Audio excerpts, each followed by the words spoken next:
같이 기도하시겠습니다. 사랑이 많으신 좋으신 우리 아버지 하나님, 소망 없는 우리를 구원하셔서 하늘의 소망을 주신 것을 감사드립니다. 하루하루 생활 속에서 주님의 은혜와 사랑의 넓이, 깊이, 높이를 생각할 때마다 그 은혜와 그 사랑에 감사와 찬양과 영광을 우리 주님께만 돌립니다. 항상 우리 입술에서 감사와 찬양이 그치지 않게 도와주시고 주님 뵙기 전 받은 은혜를 보답하고자 하는 열정과 열심을 우리 모두에게 주시기를 간구드립니다. 우리 가운데 한 사람도 이 땅을 위해 사는 사람 없게 하시고 하늘의 소망을 두고 하늘을 바라보며 승리하는 삶을 살도록 도와주시옵소서. 우리 중에 한 사람도 자기를 위해 사는 사람 없게 하시고 먹든지 마시든지 무엇을 하든지 우리를 대신 죽었다가 다시 사신 주님의 영광을 위해 살아갈 수 있도록 도와주시옵소서. 주님의 뜻이 아니라면, 주님의 영광이 아니라면 한 발자국도 떼지 않고 한 시간도 낭비하지 않는 그런 올곧은 마음을, 믿음을 우리 모두에게 주시기를 간구드립니다. 이 시간 성령께서 우리 가운데 두루 역사하셔서 하나님의 뜻과 영광만 나타나게 하시고 각 사람의 중심에 불붙듯한 뜨거운 마음을 주셔서 마지막 때 주변에 이뤄진 영혼들을 살리는 일과 주님의 나라를 세우는 일에 우리 모두가 협력할 수 있도록 도와주시옵소서. 멀리 외국에서 복음을 위해 수고하시는 선교사님들과 그 가족들 지켜주십시오.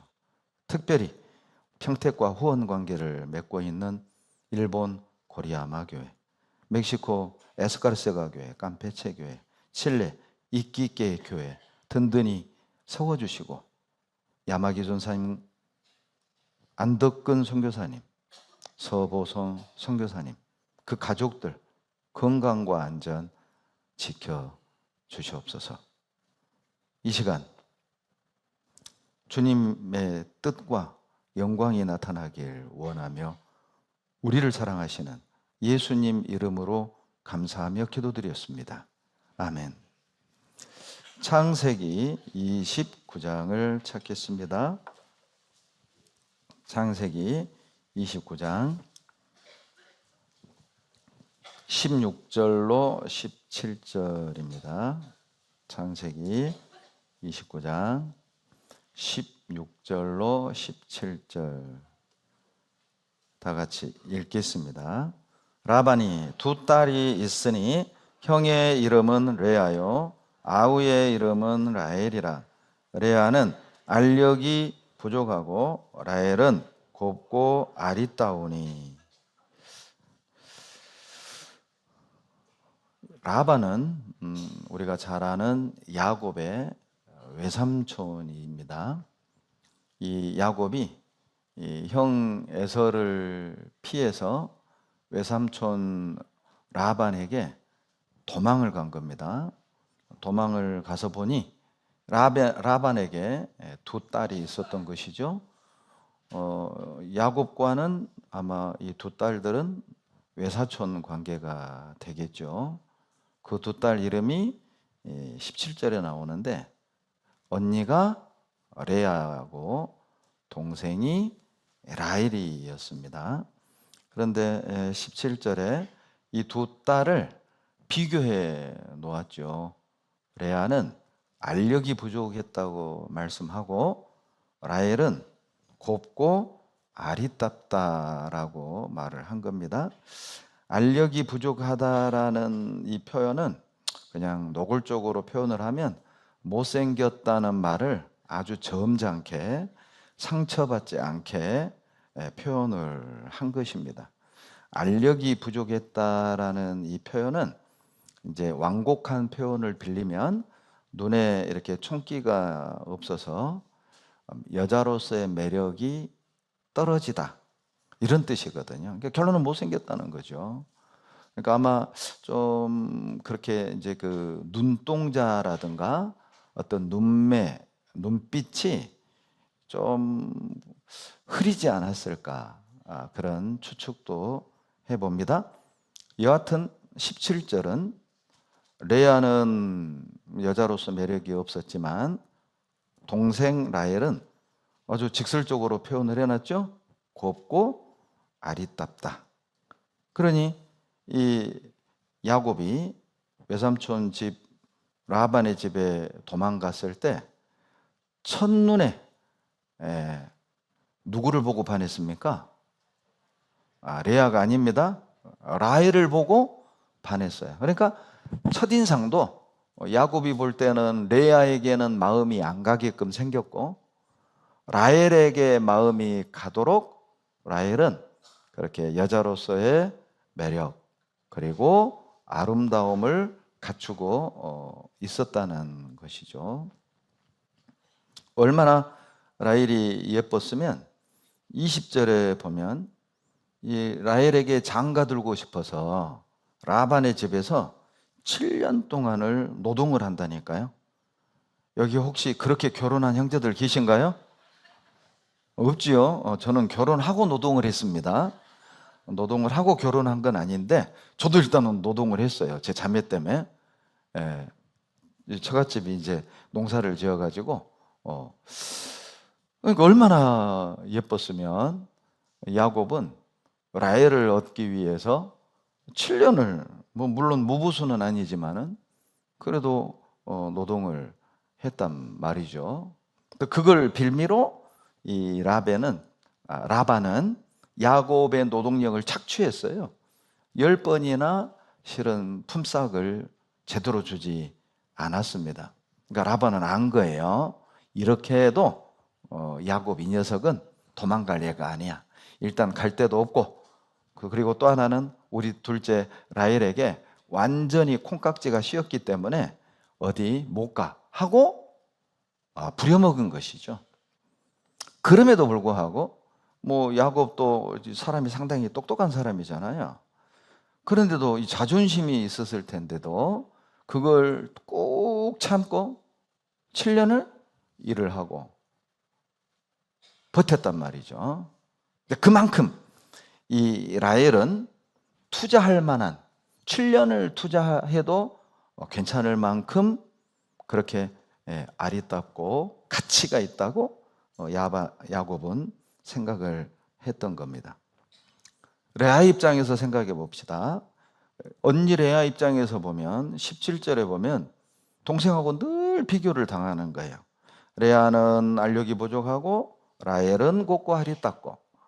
이거 상당히 그 여자로서 이거 상처잖아요.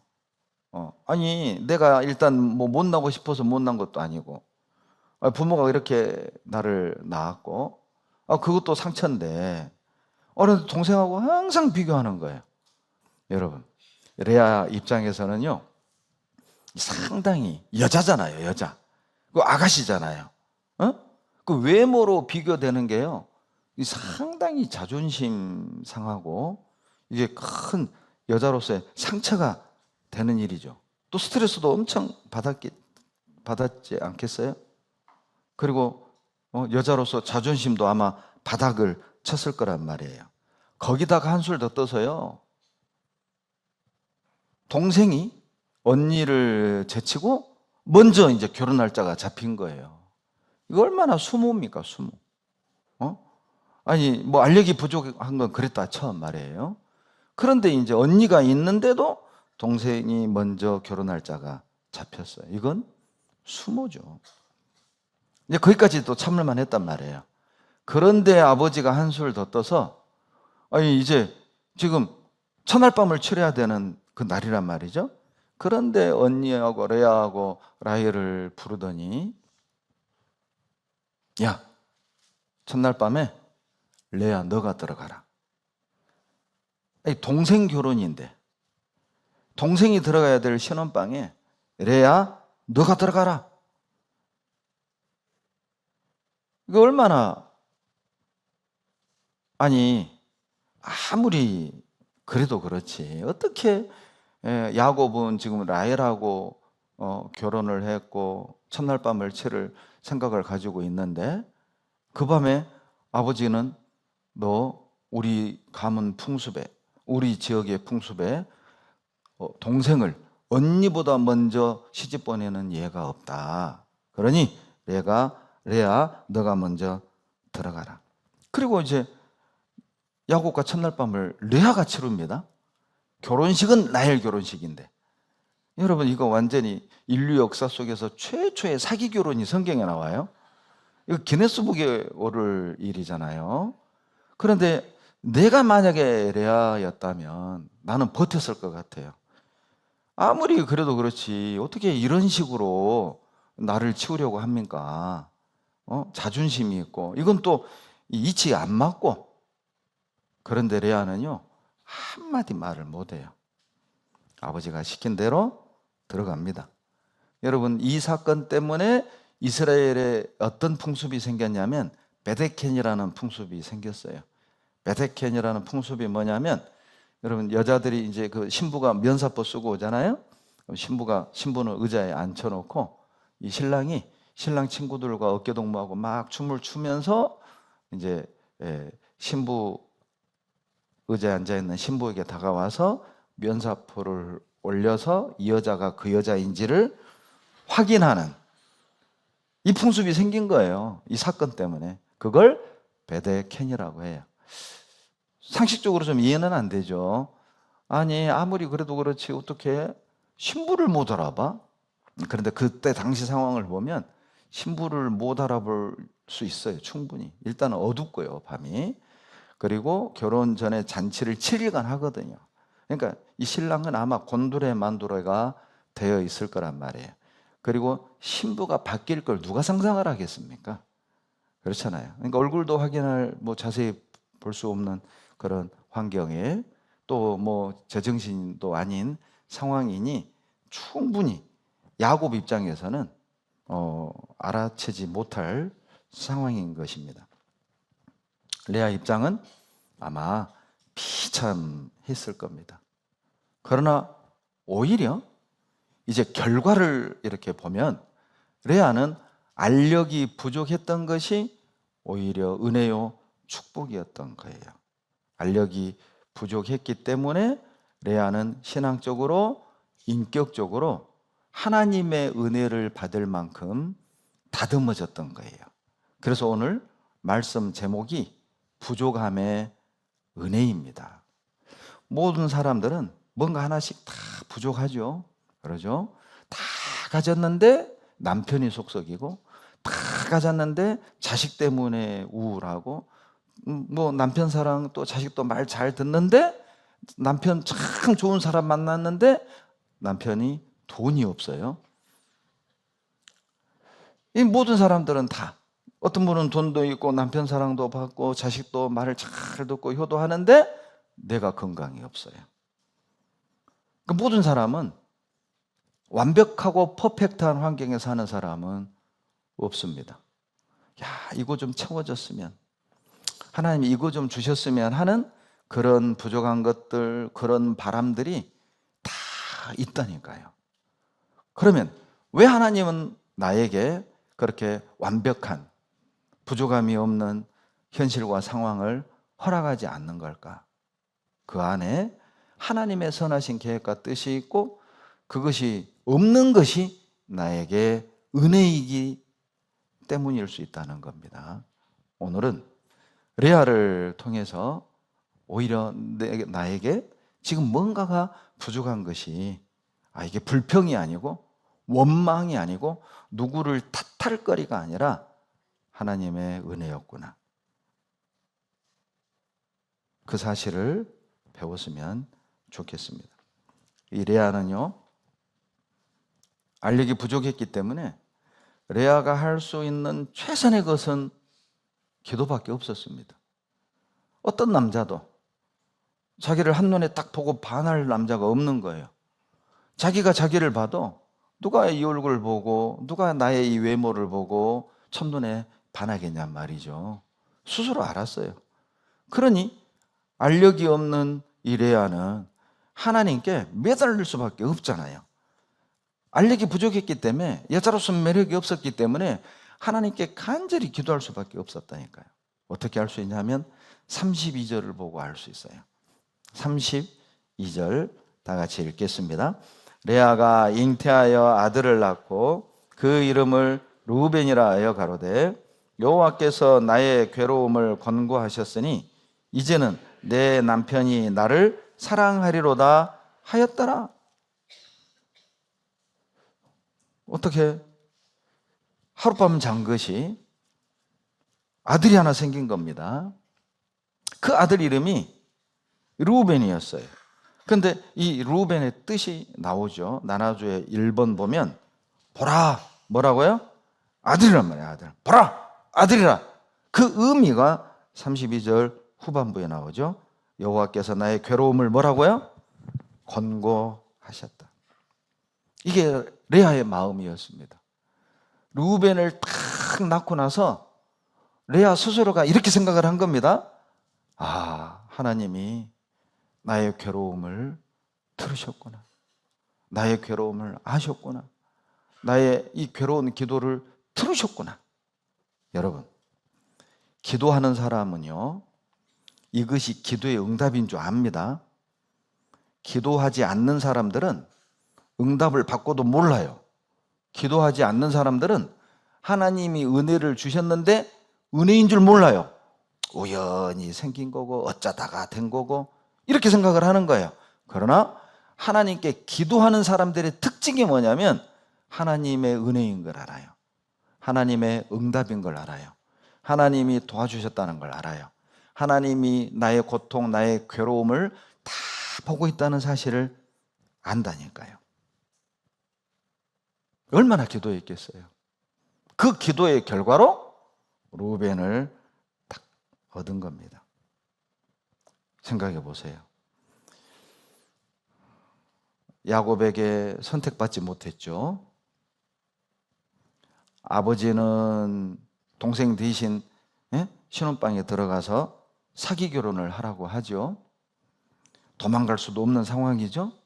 거부할 수 없는 처지죠. 얼마나 그 다음날 야곱이 눈 떠봤더니 이게 뭐야? 아줌마 누구세요? 이 상황이 된 거예요. 딴 여자죠, 딴 여자. 여기 있는 형제들 생각해 봐요. 딴 여자가 옆에 있다. 그러니까 어떤 분은 화장 안 지우고 잔다고 그러더라고. 비포 애프터가 너무 달라가지고 못 알아볼까 봐. 그 충격이 얼마나 컸겠어요. 그러니 야곱이요, 레아에게 정을 줬을까요? 첫날 밤을 치르긴 했지만은 이 사랑에서 만난 게 아니잖아요. 내가 의도해서 만난 만남이 아니잖아요. 그러니까 괜한 화풀이를 레아에게 했을 거란 말이에요. 괜한 짜증을 레아에게 했을 거란 말이에요. 그런데 얘가 탁 들어섰네요.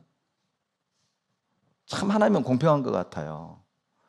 제 기억에 이제 우리 아버지하고 우리 어머니가 막 이렇게 오손도손한 기억이 별로 없어요. 그래서 제가 어느 날 어머니에게 물었어요.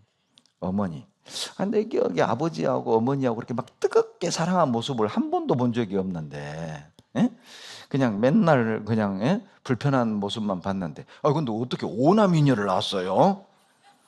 어찌 보면 우리 어머니가 레아야. 칠남매를. 레아도 칠남매 낳았습니다. 육남 일녀를 낳았어요. 우리 어머니가 오남이녀지만은. 그랬더니 우리 어머니 말씀이, 그러게 말이다. 하룻밤 자면 누구들이 생겨야? 그러니까 하나님 공평한 거예요. 아마 그 칠남매 안 낳았으면 아마 우리 아버지하고 우리 어머니가 상당히 힘드셨을 거예요. 네.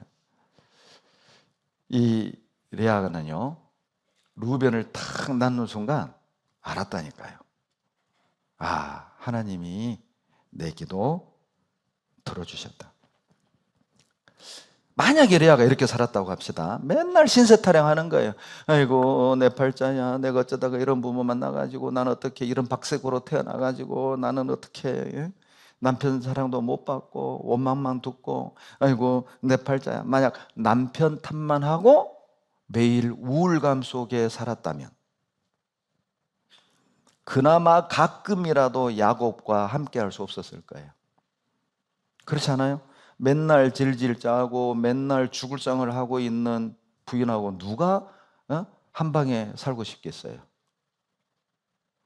육남매를 낳은 걸 보면 그나마 야곱이 가끔이라도 레아를 찾을 수 있을 정도로 레아는 신앙적으로 그런 마음의 태도를 가지고 있었음을 추측할 수 있다니까요. 여러분, 우리 대한민국 사극을 보면 어때요? 막 대감들이 막 부인이 여럿이잖아요. 막 부인이 1, 2, 3, 4 막 이렇게 있잖아요. 그러면 막 특히 그 왕의 후궁들은 어때요? 서로 내 아들 왕자 세우려고 별 수단을 다 쓰죠. 그 중에 하나 가끔 보면 뭐 인형을 만들어 가지고 주술사 시켜 가지고 막 눈을 콕 찔러서 막 눈을, 이런 거 우리 드라마 요즘은 안 하나요? 어렸을 때 옛날에 보면 그런 주술을 거는, 만약에 레아가 말해요, 라반 인형을, 라헬 인형을 만들어 가지고 뭐 바늘로 찌르고 막 그런 못된 성품을 가졌다면, 내가 야곱이면 정 떨어지죠. 가끔이라도 안 만나죠. 그러나 레아는 정 떨어지게 하지 않았어요. 비록 남편의 선택은 받지 못했지만, 비록 정당하지 않은 수단으로 가정을 이루게 됐지만, 비록 남편 야곱의 사랑을 지금도 못 받고 있고 계속 핀잔을 듣고 있지만, 그럼에도 레아는 자기 마음, 자기 믿음을 지켰어요. 그러니까 육남 일녀를 낳은 겁니다. 기억하십시오. 레아는 부족했기 때문에 할 수 있는 게 기도밖에 없었어요. 여러분, 부족한 사람이 뭘 할 수 있겠습니까? 여러분, 부족한 사람이 그 부족함을 채울 수 있는 방법이 뭐겠어요? 기도밖에 없었어요. 여러분, 부족할 때, 내세울 것이 없을 때 그 사람이 기도의 사람이 되는 거예요. 사무엘상을 봅시다. 사무엘상 1장입니다. 사무엘상 1장 5절에 보면, 사무엘상 1장 5절에 한나에게는 갑절을 주니 이는 그를 사랑함이라. 그러나 여호와께서 그로 성태치 못하게 하시니. 요즘 이렇게 이제 아이를 늦게 갖는 경우들이 참 예전보다는 좀 많아지는 것 같아요. 저도 우리 큰아이를 결혼하고 4년 만에 낳았습니다. 실은 저는 전혀 뭐 문제가 안 됐습니다. 그냥 하나님이 안 주시면은 우리 둘이 열심히 전도하라는 뜻이고, 뭐 우리 그냥 그렇게 재밌게 주님 섬기면서 살자. 이제 나는 이제 그랬는데, 또 자매는 그런 입장이 이제 아니었던 거예요. 왜냐하면 이 자매들이, 특히 우리 할머니들이 저한테는 못 물어봐요. 왜 애를 못 낳는지. 나한테는 못 물어보고 우리 자매한테 꼭 물어본대요. 왜 애가 없어? 전도사가 문제야? 자매가 문제야? 그러니까 이제 자매님, 우리 자매 입장에서는 그게 이제 부담이 되죠. 그리고 이제 기도 가운데 하나님이 4년 만에 큰아이를 하나님이 주셨어요. 저는 지금도 그 믿음에는 변함이 없습니다. 주시는 분도 하나님이고 또 주지 않는 분도 하나님이기 때문에, 하나님은 항상 늘 최선의 길로 나를 인도하신다. 실은 저는 그 믿음은 변함이 없어요. 사람들이 볼 때 좋은 것이 안 좋을 수도 있는 것이고, 사람들이 볼 때 안 좋은 것이 좋은 것일 수도 있잖아요. 한나도 하나님이 태를 열지 않았다니까요. 그러니까 이게 하나님의 영역인 겁니다. 이 아이가 있고 없음이 하나님의 영역이고, 그리고 하나님은 늘 최선으로 우리를 인도하고 있고, 태를 열지 않는 이유가 뒤에 나와요. 결국 사무엘을 얻지 않습니까? 결론은 한동안 태를 열지 않은 선한 계획과 뜻과 목적이 있었다는 것이죠. 우리에게도 동일합니다. 하나님이 나에게 뭔가를 열어주지 않는다면 하나님이 나에게 뭔가를 주지 않는다면 그건 무언가 선하신 계획과 뜻과 목적이 있는 거라니까요. 그러니까 그것을 내가 얻지 못하고 그것을 취하지 못했다고 해서 절망할 이유도 없고 우울해할 이유도 없고 자격지심을 가질 이유도 없다니까요. 뭔가 부족하다면 그건 은혜입니다. 그런데 이 한나는 10절 태를 열어주지 않은 결과 한나가 어떤 모습을 갖게 됐느냐. 10절입니다. 다 같이 읽겠습니다. 한나가 마음이 괴로워서 여호와께 기도하고 통곡하며. 예. 한나가 마음이 너무 괴로웠던 겁니다. 통곡을 한 거예요. 그리고 기도했죠. 여러분, 주님의 자녀들은요, 괴로울 때 하는 게 뭐냐? 세상 사람들은 술을 찾고 노래방을 가고 여행을 가고 멍 때리고 수다를 떨지만 주님의 자녀들의 특징 중에 하나가 뭐냐면 괴로운 일이 생기잖아요. 무릎을 꿇어요. 괴로운 일이 생기잖아요. 말씀 속으로 깊이 들어와요. 괴로운 일이 생기잖아요. 주님을 딱 붙든다니까요. 이것이 여러분 해결책입니다. 괴로워서 하나님께 눈물로 기도하는 결과로 결국 사무엘을 한나는 얻게 되죠. 한나는 부족한 것이 은혜였습니다. 왜요?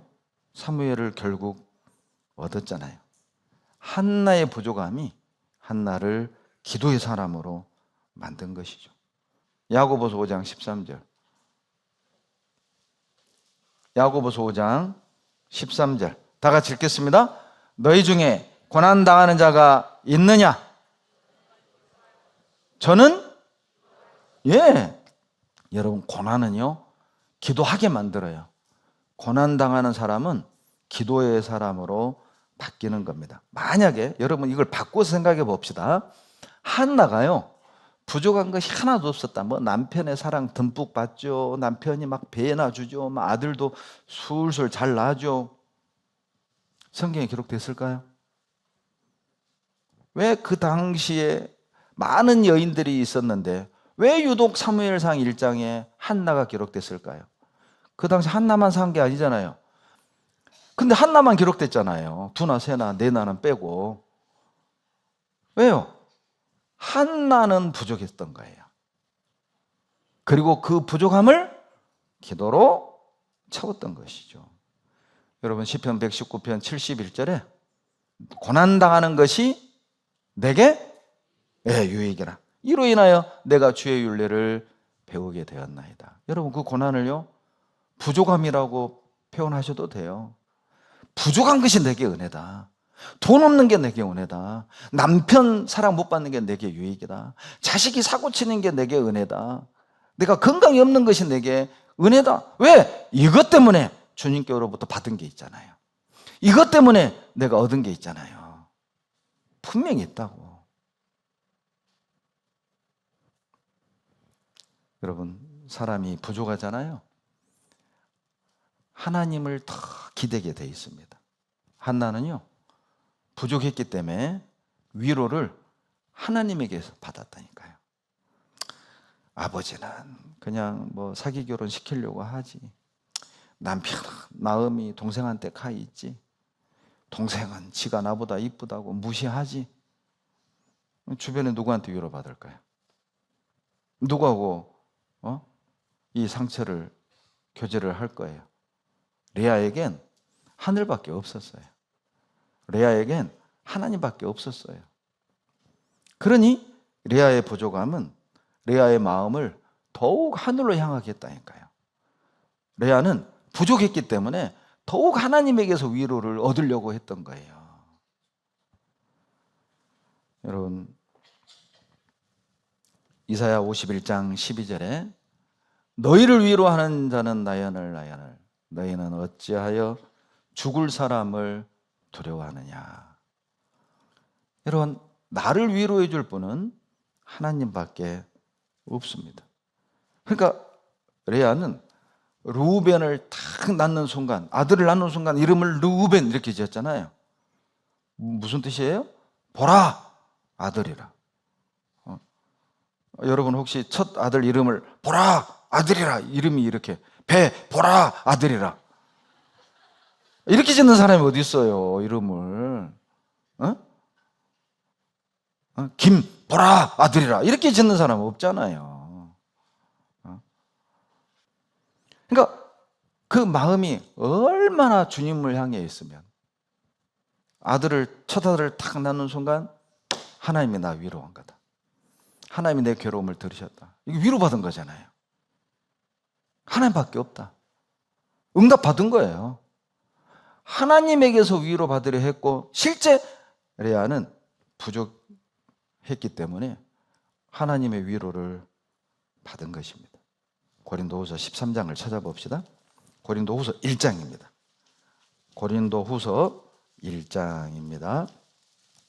1장 3절 4절. 고린도후서 1장 3절 4절 같이 읽습니다. 찬송하리로다. 그는 우리 주 예수 그리스도의 하나님이시요 자비의 아버지시요 모든 위로의 하나님이시며 우리의 모든 환난 중에서 우리를 위로하사 우리로 하여금 하나님께 받는 위로로서 모든 환난 중에 있는 자들을 능히 위로하게 하시는 이시로다.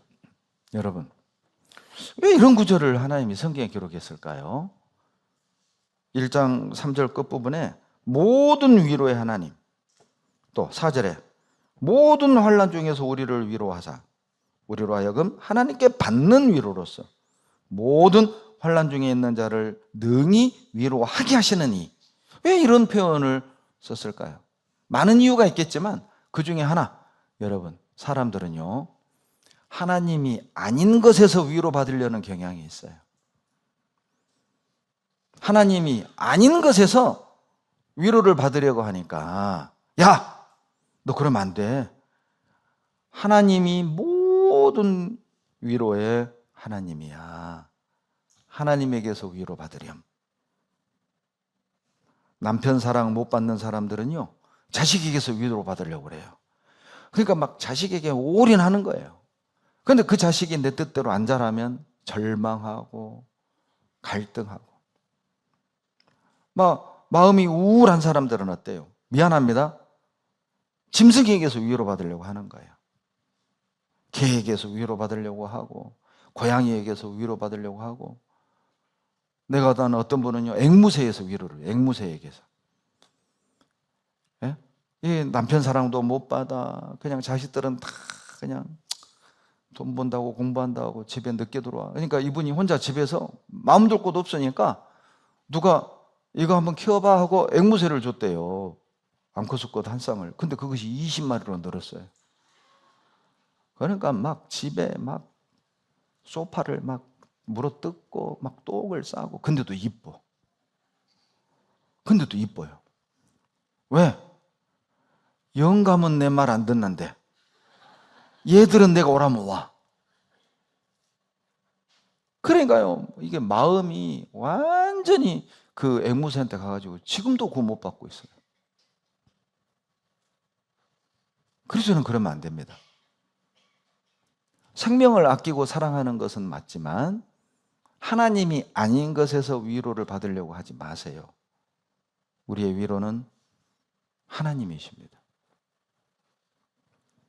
하나님이 아닌 것에서 답을 얻으려고 하지 마세요. 하나님이 아닌 것으로 해결하려고 하지 말라니까요. 도피처를 만들지 마세요. 예수 그리스도가 도피성입니다. 다른 도피처를 절대 만들지 마세요. 점점 멀어집니다. 하나님으로부터 멀어집니다. 진리로부터 멀어집니다. 부족하다고 느낄 때 여러분 다른 것으로 채우려고 하지 마세요.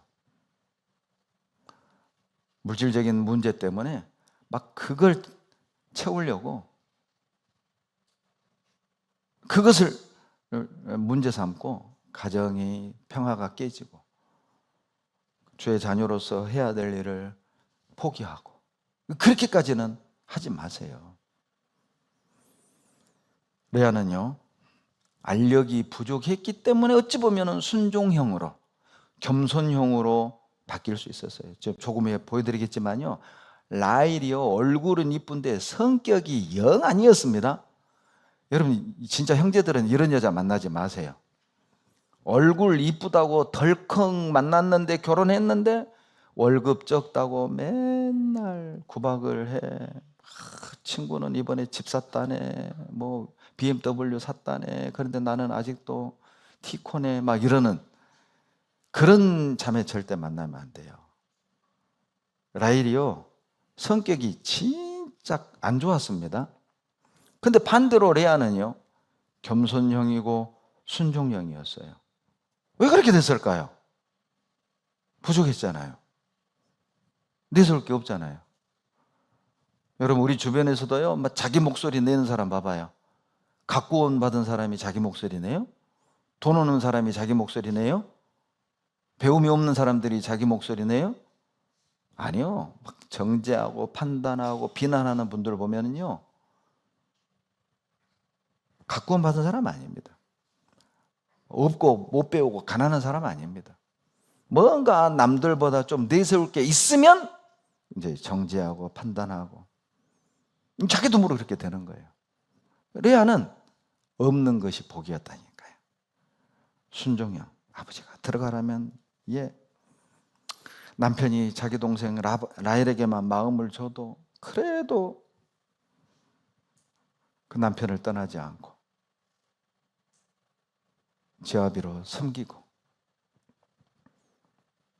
레아는 불평하지 않았습니다. 자존심을 내세우지도 않았습니다. 아버지의 신혼방에 들어가라는 그 말씀에 순종했어요. 그리고 둘째를 낳아요. 창세기 29장 한번 봅니다. 하나님은 순종하는 자에게 은혜를 더하십니다. 창세기 29장 33절. 자, 이 아들들 이름을 꼭 기억해 놓으십시오. 그 뜻도 기억해 놓으세요. 의미가 있습니다. 마지막에 알려드릴게요. 29장 33절 같이 읽습니다. 그가 다시 잉태하여 아들을 낳고 가로되 여호와께서 나의 총이 없음을 들으셨으므로 내게 이도 주셨도다 하고 그 이름을 시므온이라 하였으며, 둘째 아들의 이름은 시므온. 자, 나눠주 2번 보십시오. 들으심.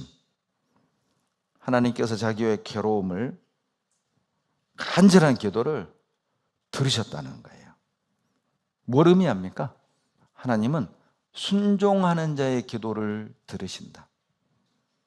하나님은 간구하는 자의 기도를 들으신다. 여러분, 다윗은 양치기였습니다. 그런데 어떻게 그 양치기가 일국의 왕이 될 수 있었을까요? 뭐 육군사관학교를 나온 것도 아니고 귀족 집안에서 양질의 교육을 받은 것도 아닙니다. 일개 양치기였습니다.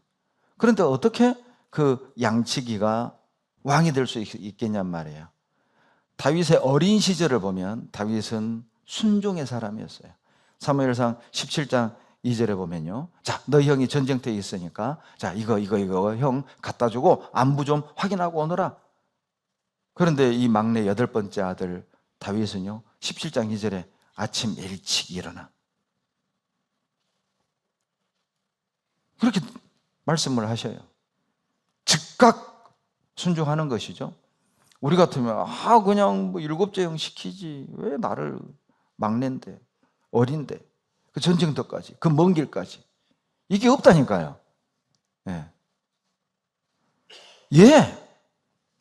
그리고 골리앗과 이스라엘 백성들이 대치하는 장면을 보게 되잖아요.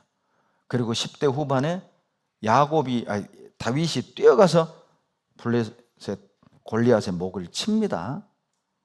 뭘 의미합니까? 하나님은 순종의 사람을 통해 능력을 나타내신다니까요. 레아는 내세울 게 없었습니다. 그래서 순종형, 겸손형이 될 수밖에 없었던 거예요.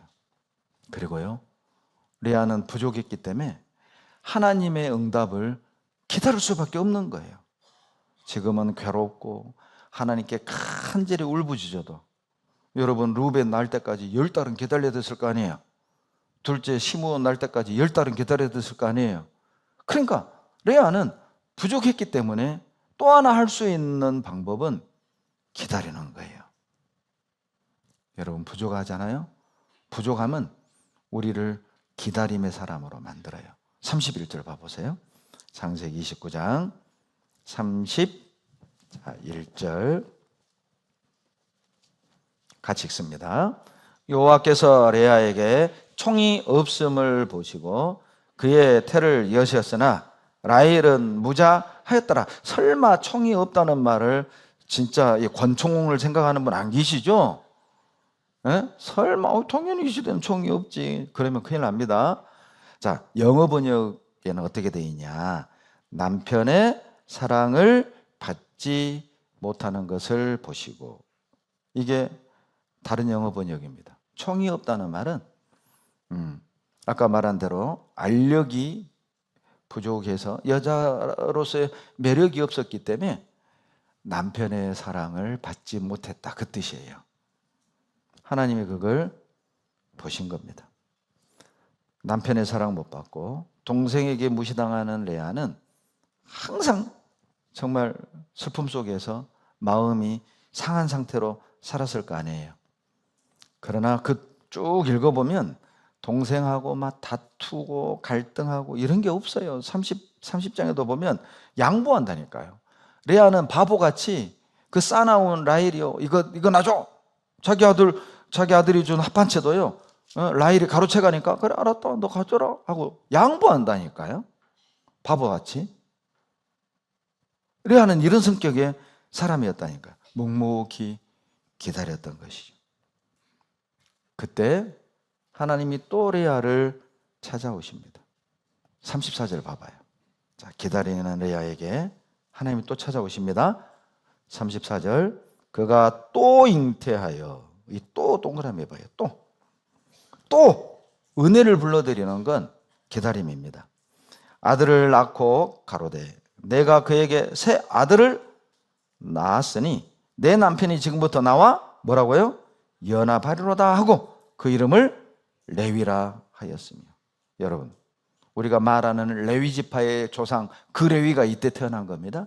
이 레위의 이름 뜻이 뭐냐? 연합이야, 연합. 교제란 뜻이에요. 교제란 뜻이에요. 그러니까 이 레아는, 레위를 통해서 우리가 짐작할 수 있는 것은, 레아는 진정한 축복은 하나님과 연합할 때 진정한 축복을 얻을 수 있다는 걸 일찍 깨달은 사람이에요. 왜? 뭐 주변에 둘러봐도 자기하고 연합할 사람이 누가 있어요? 라반이에요? 야곱이에요? 아버지 라반이에요? 없어요, 없어. 사람은 다 배신해. 사람은 다 자기를 속이고 사람들은 다 자기를 이용해 먹어. 레아는 깨달았어요. 하나님과 연합하는 것이 내가 사는 길이다. 내 셋째 아들 이름을 연합, 레위 이렇게 지은 겁니다. 레아는요, 아마 이 연합이라는 단어가 실은 창세기 2장 24절에 나오잖아요. 남자가 그 부모를 떠나 아내와 연합하여 한 몸을 이룰지라. 그때 나오는 단어거든요. 이게 부부간에 사용하는 단어예요. 그러니까 이 레아는요, 육신의 남편에게 소망이 없기 때문에 진짜 아마 내 남편은 하나님이야, 아마 이런 마음으로 살았을 수도 있어요. 응?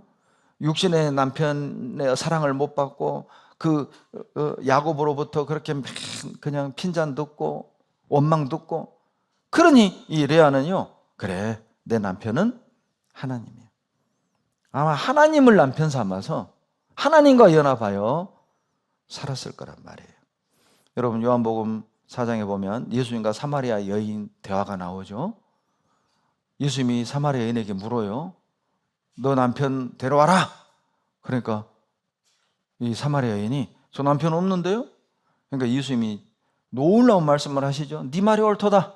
너가 남편이 5이 있었으나 지금 내 남편도 남편이 아니니라. 여러분, 도대체 이 여자는 몇 번째 남자하고 사는 거죠? 상당히 어려운 질문을 낸 거예요. 제가 다시 얘기합니다. 자, 남편 5이 있었으나 지금 남편도 남편이 아니니라. 여러분, 몇 번째 남자하고 사는 거죠? 감사합니다. 6번째하고 사는 거예요. 그것도 남편이 아니야. 뭘 말하는 거죠? 여러분, 이 땅에는요, 우리를 만족시켜 줄 게 없어요. 주님을 만나야만 진정한 만족이 있다니까요. 주님을 만나야만 우리 문제는 해결된다니까요. 주님을 만나야만 우리는 행복하게 되는 거예요. 우리도 얼마나 남편이 많았습니까? 돈을 남편 삼고, 일을 남편 삼고, 집을 남편 삼고, 땅 문서 남편 삼고, 기대고 사는 게 남편이지 뭐예요? 붙잡고 사는 게 남편이지 뭐예요? 의지하고 사는 게 남편이지 뭐예요? 어떤 사람은 술이 남편이에요. 그냥 술에서 위로받고 술을 붙들고. 각자의 남편이 있잖아요. 그것도 남편이 아니니라. 해결책이 아닙니다.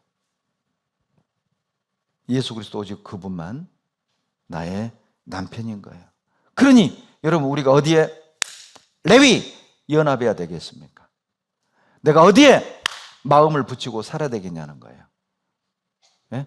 취미생활에 여기에 보면요, 교제는 힘들어서 못 나오는데 막 그 취미생활은 막 지치지 않고 쫓아다니는 분들 계시잖아요. 헌금은 아까운데 그냥 막 애완견 막 미용실 가가지고 3만 원짜리 파마해주고, 많은 구역회비 내자가면 이놈의 교회는 맨 회비만 걷는다고.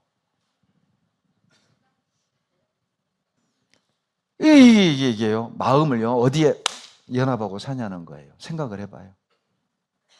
나는 마음을 어디에 붙이고 삽니까? 레아는 하나님께 마음 붙이고 살았어요. 그 결과 찬양을 부릅니다. 35절 보시죠. 창세기 29장 35절 다 같이 읽겠습니다.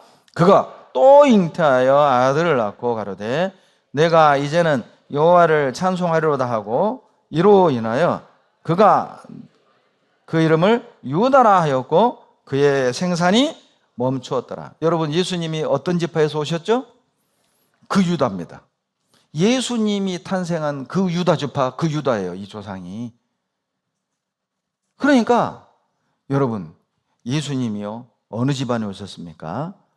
부족한 사람 통해서 오신 거예요.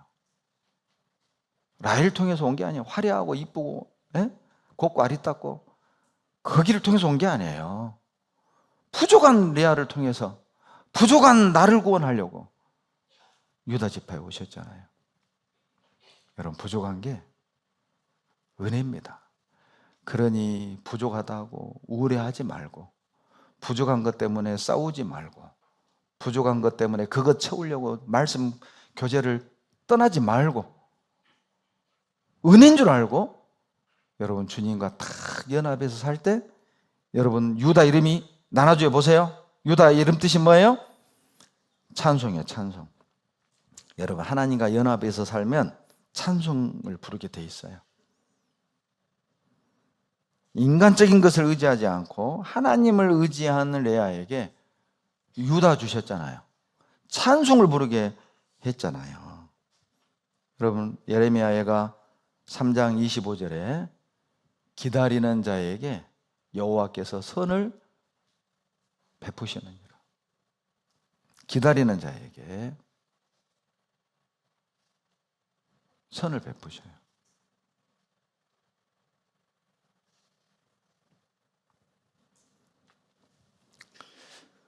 부족함은 여러분 축복의 기회입니다. 불평과 원망과 우울감에 그런 젖어 살 게 아니에요. 왜냐하면 부족함은 여러분 축복의 기회라니까요. 여러분, 룻은요 시아버지 죽었죠, 시숙 죽었죠, 남편 죽었죠, 새 과부가, 이거 쌍과부도 아니고 이건 트리플 과부예요. 나오미, 시어머니 나오미도 과부죠. 윗동서 오르바도 과부죠. 자기 룻도 과부죠. 생각해 보세요. 여러분, 이 고대 사회에서 과부는요 대접받지 못했습니다. 조롱거리였어요. 죄가 있으니까 남편 일찍 죽은 거야. 옛날 우리 조선시대도 그랬잖아요. 아들 죽으면 그 생과부된 그 며느리 보고 아들 잡아먹었다고. 드라마 보면 그런 거 나오죠. 그 여자에게 모든 죄를 뒤집어 씌웠다니까요. 숙명으로 받아들이고 그거를 또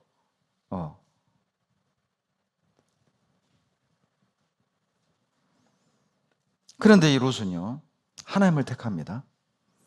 나오미가 가거라. 그냥 너희 고향으로 가서 좋은 남편 만나가지고 재혼을 해라. 오르바는 떠났지만은 룻은요 끝까지 하나님을 붙잡았어요. 자, 룻기 한번 찾아봅니다. 룻기 1장 16장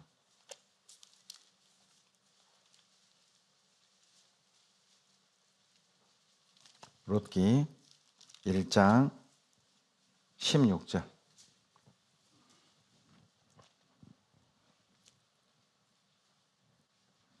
룻기 1장 16절 같이 읽겠습니다. 룻이 가로되 나로 어머니를 떠나며 어머니를 따르지 말고 돌아가라. 강권하지 마옵소서. 어머니께서 가시는 곳에 나도 가고 어머니께서 유숙하시는 곳에서 나도 유숙하겠나이다. 어머니의 백성이 나의 백성이 되고 어머니의 하나님이 나의 하나님이 되시리.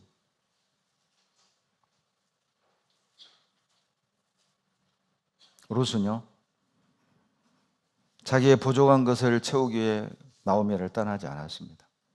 그래 뭐 새롭게 좋은 남자 만나가지고 새 인생 살자 이게 아니라 부족할지언정 남편이 없을지언정 먹을 것이 없을지언정 재산이 없을지언정 나는 어머니 하나님을 나의 하나님으로 섬기겠습니다. 여러분 우리 이런 마음 있습니까? 우리는 조금만 부족하면 우리 믿음 흔들리잖아요. 왜 하나님 이걸 안 주시지? 왜 나에게는 이걸 안 주시지? 여러분, 자, 우리가 오르바 같은 선택을 할 수도 있고요. 룻과 같은 선택을 할 수도 있습니다.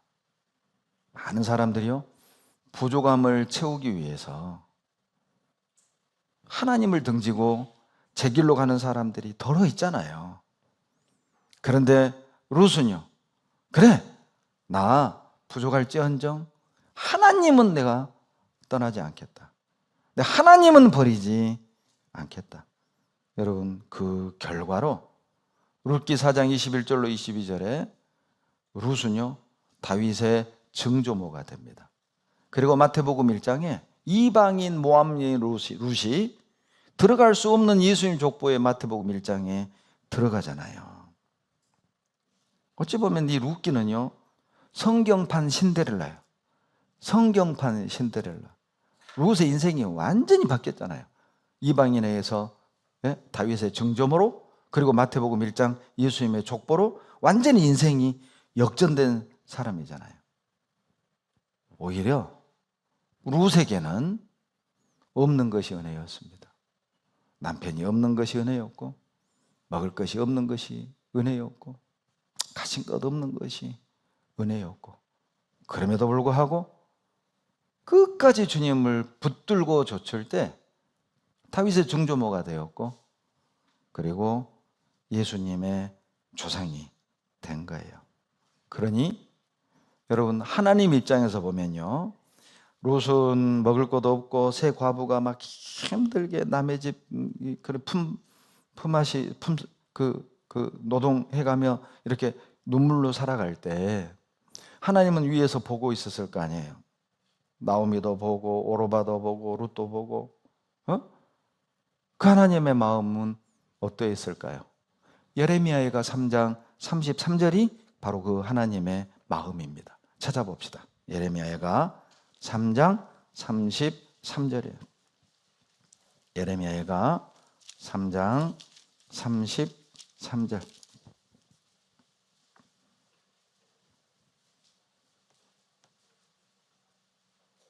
예레미야가 3장 33절 같이 읽겠습니다. 주께서 인생으로 고생하며 근심하게 하심이 본심이 아니시로다. 이게 하나님 마음이었단 말이에요. 나오미와 오르바와 룻이요, 큰 마음고생을 하고 그 고통 속에 사는 것이 하나님의 본심이 아니었다니까요. 그런데요, 하나님이 그 부족함 속에서 걸러내는 거죠. 누가 끝까지 하나님을 붙잡는지. 오르바는 그 부족함을 견디지 못하고 인간적인 세상적인 방법으로 채우기 위해 새 남자를 찾기 위해 돌아갔고, 룻은요, 그 부족함 속에서도 끝까지 하나님을 붙잡음으로 다윗의 정조모가 됐고 예수님의 족보에 들어갔고, 하나님의 본심이 아닙니다. 여러분 힘드시죠? 여러분 정말 우리를 아프게 하고 힘들게 하는 것들 있잖아요. 하나님의 본심이 아니라니까요. 절대 하나님 본심이 아니에요. 내가 남들과 비교했을 때 뭔가 부족할 겁니다. 남들과 비교했을 때 내가 가진 게 없을 거예요. 때로는 하나님이 내 기도를 들어주시지 않는 것처럼 느낄 수도 있습니다. 그 모든 것들이 하나님의 본심이 아니에요. 본심이 아니다, 그 말은 선하신 계획과 뜻이 그 안에 들어있는 거예요.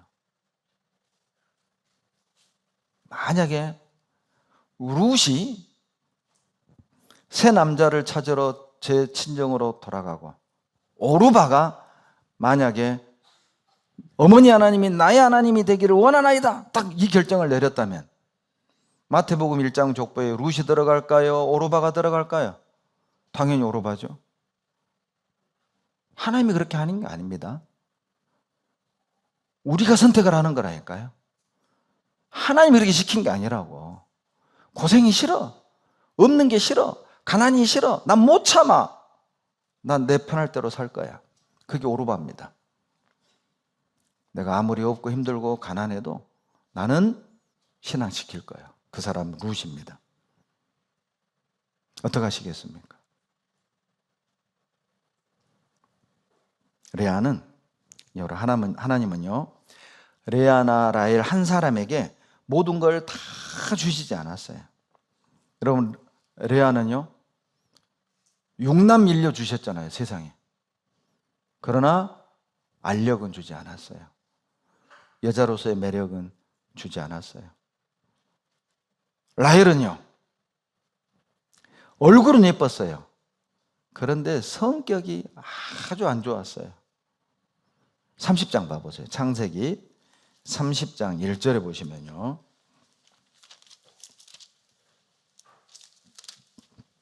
창세기 30장 1절, 라헬이 자기가 야곱에게 아들을 낳지 못함을 보고 그 형을 투기하여 야곱에게 이르되 나로 자식을 낳게 하라. 그렇지 아니하면 내가 죽겠노라. 여러분, 이거 제가요 읽어서 지금 이 정도입니다. 자, 이제 내가 라헬이 비잉의 돼서 읽어드릴게요. 좀 잘 들어봐요. 라헬이 자기 야곱에게 아들을 낳지 못함을 보고 그 형을 투기하여 야곱에게 이르되 나로 자식을 낳게 하라. 그렇지 않으면 내가 죽겠노라. 뭐 이랬을 거란 말이에요. 방금은 라헬이었습니다. 목사가 아니었습니다. 네. 생각을 해봐요. 진짜 아주 못됐잖아요. 아니, 아들을 낳는 게, 아니, 야곱이 뭐 낳고 싶어서 낳고 안 낳고 싶어서 안 낳습니까? 하나님 영역이잖아요. 그런데 그냥 남편을 그렇게 괴롭혀. 나 애 못 낳으면 나 죽어버릴 거야, 나 그냥. 이런 성격이지. 야, 진짜. 그러니까 하나님은요, 한 사람에게 다 주지 않아요. 그러나 기억하세요? 한 사람에게 모든 것을 다 주시지 않지만 충분하게 주신다. 여러분, 부족하다고 생각하시죠? 그래도 충분해요. 신앙생활하고 하나님 영광을 위해 사는데 충분하게 주신 거예요. 여러분, 하나님이요, 우리가 원하는 걸 다 들어주시진 않아요. 그러나 필요한 만큼은 주셔요. 하나님이 모세를 부를 때 모세가 하나님께 이렇게 대답합니다. 아이고, 저는 입이 둔하여 나는 말을 잘 못합니다. 그때 하나님 뭐라고 대답하셨죠? 오냐, 너 40년 전 얼마나 말을 잘했느냐. 애굽의 왕자로 살 때, 여러분 사도행전에 보면은요, 여러 가지 언어를 배웠다고 나와요. 애굽의 학문을 다 배웠다고 나온단 말이에요. 왕자였고 그리고 장교였잖아요. 그러니까 상당히 구변에 능한 사람이었다니까요. 근데 40년 양치기 하면서 혀가 굳어버린 거예요. 우리식으로 말하면은 언어를 공부했는데 40년 동안 그 언어를, 외국어를 안 쓰니까 외국어가 둔해진 것처럼 이 모세의 혀가, 제가 야구부라고 그랬습니까? 모세의 혀가 둔해졌다니까요. 그때 하나님이 오냐 내가 너 혀 풀어줄게, 말 잘하게 해줄게, 이렇게 대답하지 않았어요. 말 잘하는 너희 형 아론이 있다, 가라. 동역자를 주셨어요. 원래 모세는 말 잘하는 달란트가 있습니다. 타고났습니다. 그런데 모세 한 사람에게 모든 걸 다 주지 않고 말 잘하는 형을 줬다니까요. 동역자를 줬다니까요. 왜요? 그것이 모세에게도 안전하고 하나님의 일을 하는데 그것이 안전하니까요. 한 사람에게 다 주지 않습니다. 하나님은 풍성한 은혜를 가지고 있습니다. 그러나 허락되지 않은 은혜도 가지고 계세요. 하나님이 모든 은혜를 다 가지고 있지만 그것을 나에게 다 주시지 않는다는 뜻이에요. 나에게 허락되지 않은 은혜도 그 안에 많습니다. 왜요? 그것이 나에게 좋으니까요. 그것이 나에게 좋아요.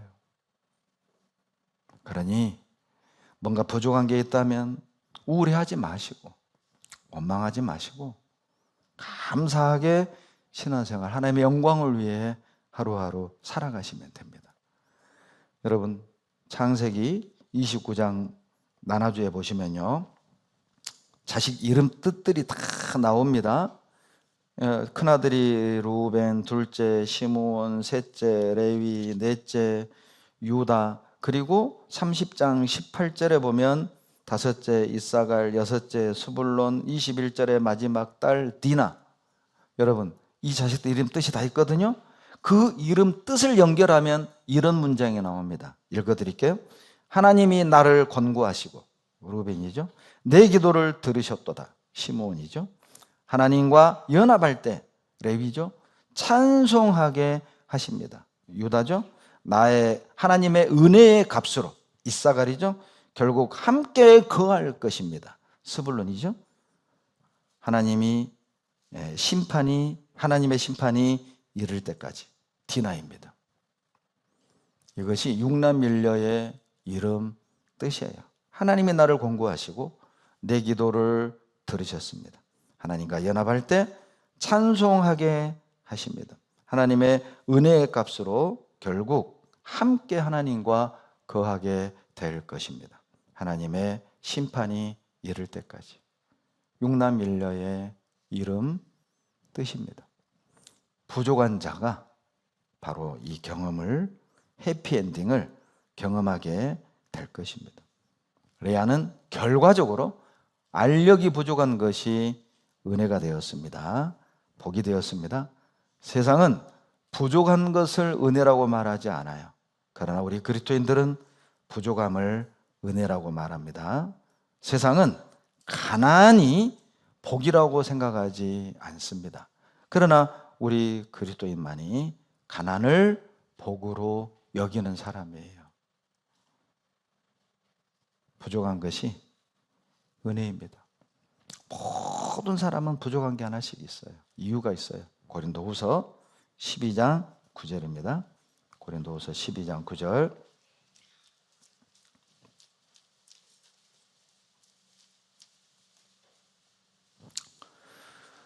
고린도후서 12장 9절입니다.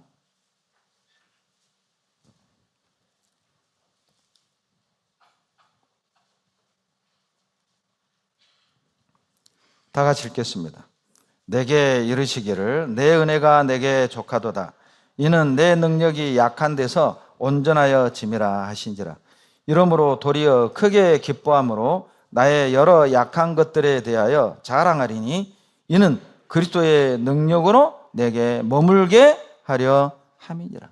여러분, 성경 14권을 썼던 사도 바울도 부족한 게 있었습니다. 전에 내려온 전생에 의하면 눈에서 얼마나 막 고름이 나든지요, 쳐다보는 사람이 고개를 돌릴 지경이었대요. 그러니까 그거를 사단의 가시로 생각을 하고 3번이나 고쳐달라고 기도했지만 주님의 응답은 9절이었어요. 내 은혜가 내게 족하도다.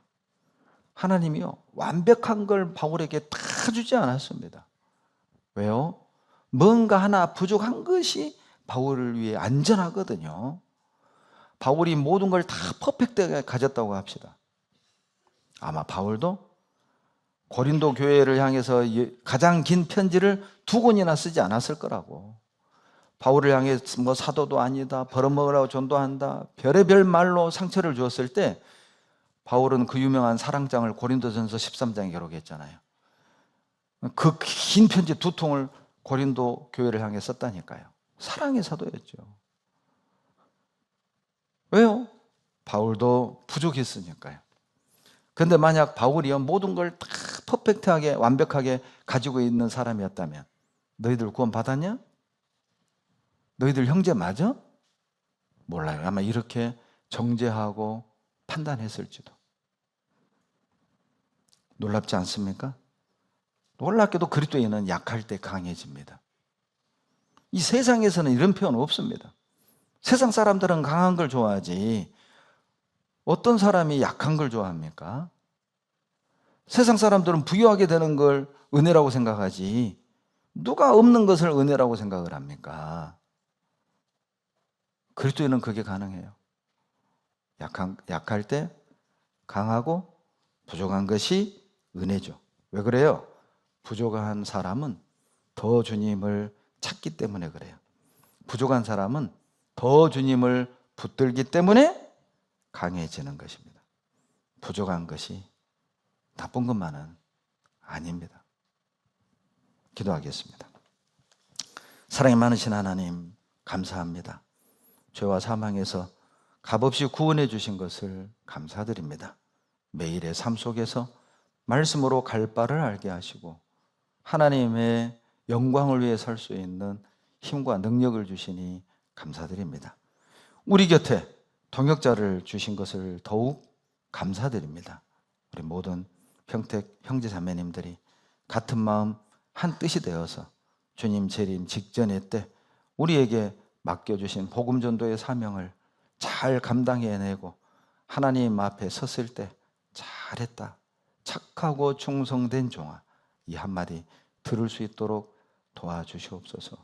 말씀으로 우리 자신을 돌아보게 하시고 혹여라도 육신의 것들, 악한 생각들, 합당하지 못한 것들 있다면 방망이와 같은 말씀으로 깨트려 주시고 불과 같은 말씀으로 녹여주셔서 주님 안에서 새로운 사람이 되게 도와주시옵소서.